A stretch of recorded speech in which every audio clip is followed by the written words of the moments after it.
ప్రతి స్త్రీ ఇలా ఉంటే ఏ కష్టమూ రాదండి. ధర్మశాస్త్రమే చెప్పింది.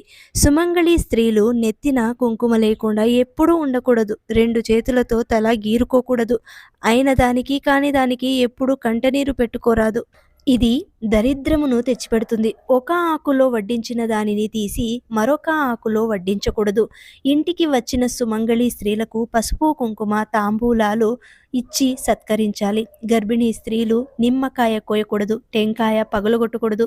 గర్భిణీ స్త్రీలు గుమ్మడికాయ కొట్టకూడదు. సూర్యోదయం పూర్వమే ఇంటి ముందు కల్లాపు చల్లి ముగ్గులు వేయడం వలన లక్ష్మీ అనుగ్రహం కలుగుతుంది. మీ ఇంట్లో ఇలాంటి పనులు చేయడానికి మనిషి ఉన్నా ఇంటి యజమానురాలు చేయడం వల్ల లక్ష్మీ లోగిలిలోకి రావడానికి సిద్ధపడుతుంది. చేతితో ఎప్పుడు అన్నం కానీ, ఉప్పు కానీ, కూరలు కానీ వడ్డించుకోకూడదు. ఏ వస్తువైనా ఇంట్లో ఉండి కూడా లేదు అని మాత్రం అనకూడదు. నిండుగా ఉంది